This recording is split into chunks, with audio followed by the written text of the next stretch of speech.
Red fort metro station के gate number 1 पर शाम के पीक आवर्स में यह समय था जब ट्रैफिक सिग्नल पर गाड़ियां रुकी हुई थीं और आसपास सैकड़ों लोग थे। दिल्ली पुलिस कमिश्नर सतीश गोलचा ने बताया कि अमोनियम नाइट्रेट से भरा विस्फोटक था। दोस्तों, दिल्ली का रेड फोर्ट लाल किला वो ऐतिहासिक इमारत है जो मुगल काल की याद दिलाती है और आज़ादी का प्रतीक बनी हुई है।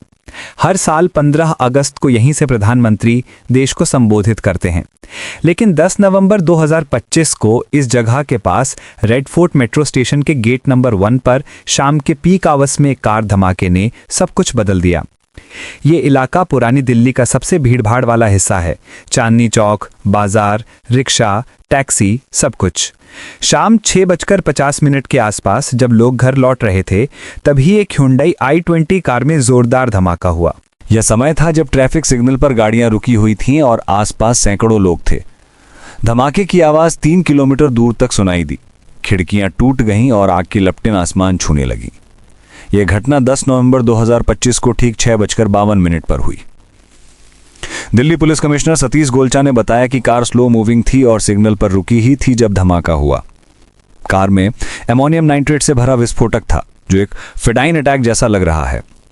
दिल्ली फायर सर्विस को 6:55 पर कॉल आई और 7 फायर टेंडर तुरंत पहुंचे, लेकिन तब तक तबाही मच चुकी थी। सुबह से ही सब नॉर्मल था। रेड फोर्ट के पास पार्किंग में एक सफेद Hyundai i20 कार आई जो दोपहर 3:19 पर सुहेरी मस्जिद के पास पार्क हुई। सीसीटीवी फुटेज में दिखा कि ड्राइवर मास्क पहने हुए था और कार में ही बैठा रहा करीब 3 घंटे तक। यह कार हरियाणा के नंबर की थी, लेकिन पहले के मालिक मोहम्मद सलमान ने इसे ओखला के देवेंद्र को बेचा था, फिर अंबाला में किसी और को। पुलिस अभी ट्रेस कर रही है कि आखिर में ये किसके पास पहुंची। शाम 6:48 पर कार मूव हुई। ड्राइवर ने पुरानी दिल्ली की एक मस्जिद फैज़ इलाही मस्जिद में 10 मिनट रुका, फिर रेड फोर्ट की तरफ बढ़ा। 6:52 पर सुभाष मार्ग पर ट्रैफिक सिग्नल के पास कार रुकी। अचानक धमाका। कार के 2-3 लोग अंदर थे, लेकिन ब्लास्ट इतना तीव्र था कि कार चकनाचूर हो गई। आसपास की 6 कारें, 2 ई रिक्शा और 1 ऑटो रिक्शा जलकर राख हो गए। बॉडी पार्ट सड़क पर बिखर गए। लोग चीखने लगे। आग इतनी तेज थी कि 30-40 एम्बुलेंस लग गई। पूरा इलाका सील हो गया। रात तक रेस्क्यू चला। 10 नवंबर की रात को ही प्रधानमंत्री नरेंद्र मोदी ने ट्वीट किया, दिल दहला देने वाली घटना, दोषियों को बख्शा नहीं जाएगा। 11 नवंबर को union home minister Amit Shah ने हॉस्पिटल और साइट विजिट की और UAPA unlawful activities prevention act के तहत केस दर्ज किया। NIA को जांच सौंपी गई। 12 नवंबर को मोदी ने कैबिनेट कमेटी और सिक्योरिटी की मीटिंग बुलाई। 13 नवंबर तक DNA टेस्ट से कंफर्म हो गया कि धमाके करने वाला डॉक्टर उमर उन नबी था। कौन शामिल थे?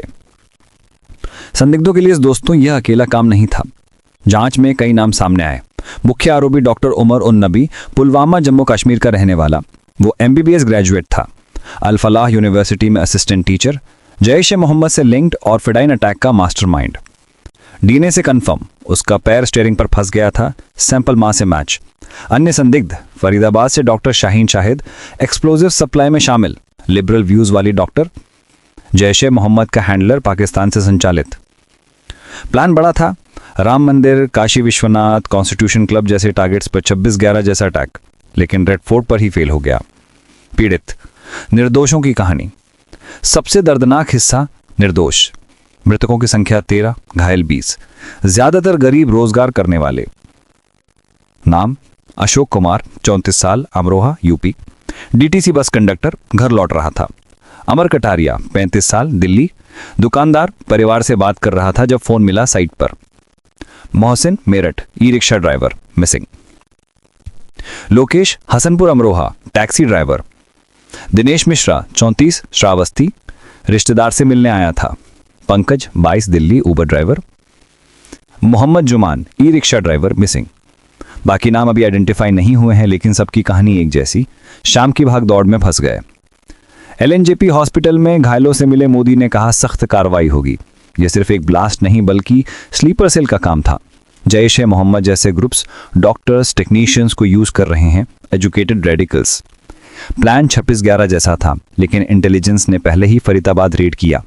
फिर भी दिल्ली जैसे सिक्योर सिटी में गैप क्यों? क्योंकि sleeper cells local network use करते हैं। सुरक्षा पर सवाल। मेट्रो स्टेशन के पास CCTV था, लेकिन रिस्पॉन्स टाइम अच्छा था। NIA की जांच से और नाम आएंगे, लेकिन बड़ा सवाल, रेडिकलाइजेशन कैसे रोकें? यूनिवर्सिटीज में लैब केमिकल्स पर नजर, बॉर्डर चेकिंग स्ट्रांग।